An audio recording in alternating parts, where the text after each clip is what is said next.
300 বলে 191 রান দরকার। তাও আবার 81 রানে সেই ম্যাচটা হারা সম্ভব। এই ম্যাচও হারা সম্ভব। তাহলে একবার চিন্তা করেন কতটা উন্নতি হয়েছে আমাদের বাংলাদেশ ক্রিকেট টিমে।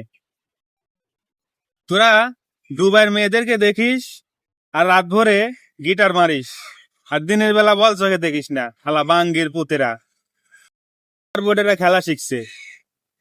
তোরা দেশে এসে ধান চাষ করে খা, ধান চাষ করে পাট লাগা, গরুর ঘাস কাটি খা।